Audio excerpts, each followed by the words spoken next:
இது மாதிரி ஒரு நிமிஷம் தட்டுறீங்க. உங்களுக்கு ஹார்ட்ல ப்ராப்ளம் இருக்குன்னு வச்சுங்களேன், ஹார்ட் சம்பந்தப்பட்ட அதை சுத்தி இருக்கிற பகுதிகள் பூரா நல்ல அற்புதமா வேலை செய்ய ஆரம்பிச்சிடும், குணமாயிரும். இது நம்பர் 1.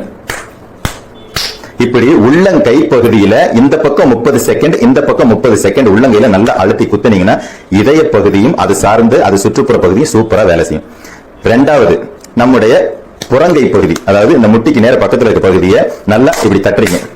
இப்படி 2 பகுதியிலையும் இப்படி நல்லா வலி வர அளவுக்கு தட்டுறீங்க.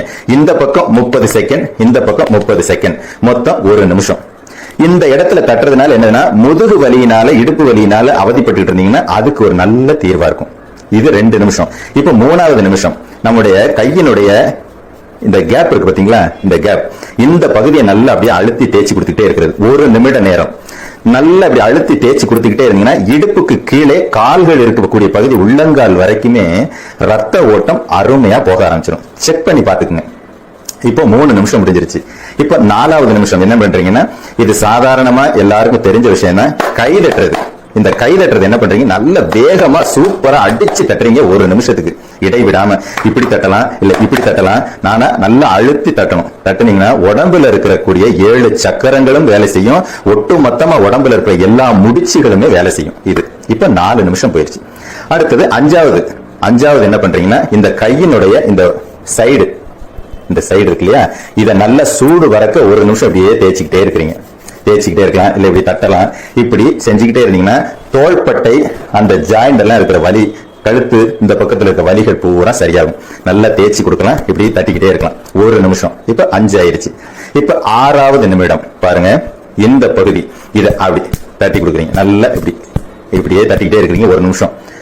உடம்புல ஜீரண கோளாறு இருக்குது அப்படின்னா அந்த வயிறு சம்பந்தப்பட்ட பகுதிகளில் நீங்க சாப்பிட்ட உணவுகளை ஜீரணம் செய்யக்கூடிய தன்மையை இந்த புள்ளி கொடுக்கும்.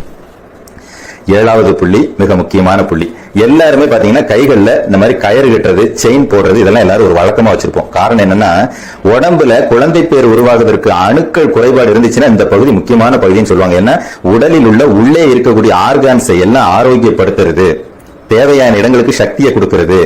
அணுக்கள் குறைபாடு இருந்துச்சுன்னா அந்த அணுக்கள் குறைபாடு அதிகப்படுத்தி கொடுக்கிறது. குழந்தை பேருக்கு அந்த ஸ்பெர்ம் கவுண்ட் அப்படின்னு சொல்லுவாங்க, அது கம்மியா இருந்துச்சுன்னா குழந்தை பேர் ஏற்படாதுன்னு சொல்லுவாங்க அவங்களுக்கு. அப்ப இந்த பகுதி என்ன பண்ணலாம், இப்படி கையை வச்சு இப்படி தட்டியும் கொடுக்கலாம் 2 கையிலையும், இல்லைன்னா இந்த பக்கத்தை இப்படி நல்லா டைட்டா பிடிச்சு இப்படி சுத்துறது, இல்லைன்னா இப்படி சுத்துறது. இது மாதிரி இதுல 30 நிமிஷம், இதுல 30 நிமிஷம், ஒட்டு 30 செகண்ட், ஒட்டு மொத்தமாக இதுல ஒரு 30 செகண்ட், இதுல ஒரு 30 செகண்ட், அவ்வளவுதான். இப்ப பாருங்க, ஒட்டு மொத்தமா 7 நிமிடம் தான். மொத்தத்துல 7 நிமிஷத்தை செலவு பண்ண போறீங்க. ஒட்டு மொத்தமா உடம்ப ஆரோக்கியப்படுத்திக்க போறீங்க. ஒரு முறை ஞாபகப்படுத்துறேன். 1 2 3 4 5 6 7, மொத்தம் 7 புள்ளிகள், 7 நிமிடம் உங்களுடைய ஒட்டு மொத்த உடலின் ஆரோக்கியத்தையும் திரும்ப கொடுக்கும்.